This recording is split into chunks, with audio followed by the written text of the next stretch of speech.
Subscribe কৰিব cyber technology teaching চেনেলটো আৰু বেল আইকনটো প্ৰেছ কৰিব সকলোতকৈ আগত টেকনিক্যাল ভিডিঅ'জ দেখাৰ কাৰণে।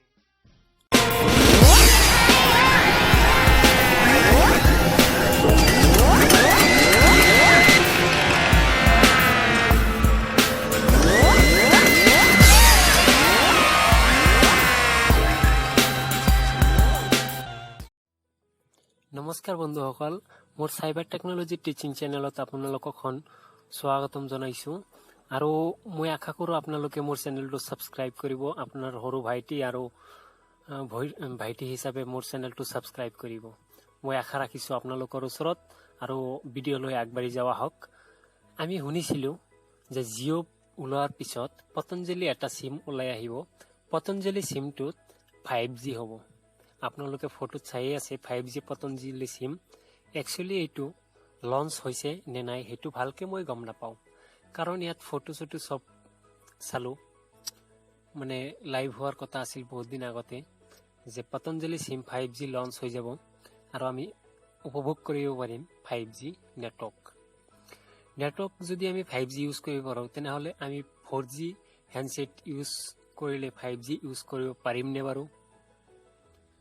আৰু যিখন মোৰ 4G সিম স্মাৰ্টফোন আছে, আমাৰ হাতত যেটো 4G স্মাৰ্টফোন আছে এটোতো 5G নহয়, তেনেহলে 5Gৰ কাৰণে আমি স্মাৰ্টফোন কত পাম? আৰু 5G সিম পতঞ্জলি সিম যেটো 5G এটো চলাবলৈ হলে আমাৰ 5G স্মাৰ্টফোন আৰু কিনিব লাগিব নেকি? পতঞ্জলিয়ে আৰু কিবা স্মাৰ্টফোন ওলাই আছে নেকি বা ওলাইছে লঞ্চ কৰিছে নেকি 5G? এইটোৰ বিষয়ে আপোনালোকে হয়তো আগতেও গম পাইছে যে পতঞ্জলি সিম ওলাই আছে আৰু লঞ্চ হৈ আছে 5G টাৰ্গেট কৰিছে পতঞ্জলিয়ে যে জিঅ' যেটো আমাৰ টেলিকম কোম্পানী আছে তাক লস কৰিব। তাৰ কাৰণে এইটো উপপ্ৰচাৰ চলাইছিল। একচুয়ালি মই জনামতে পতঞ্জলিয়ে এনেকুৱা ধৰণৰ পদক্ষেপ নলয় আৰু লব নোৱাৰে, কাৰণ জিঅ' বহুত ডাঙৰ এটা কোম্পানী, টেলিকম কোম্পানী হয় আৰু বেটাৰ সাৰ্ভিস দিয়ে। আমি ইউজ কৰি আছো এয়াৰটেল, এয়াৰসেল, আইডিয়া, ভোডাফোন ধৰক 10-15 বছৰ ধৰি।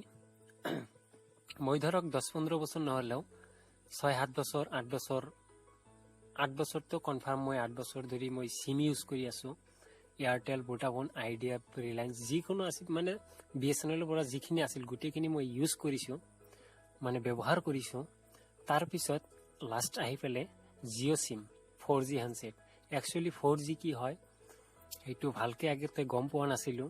2G নেটৱৰ্কে দি মই ফেসবুক চলাইছো, হোৱাটছআপ চলাইছো।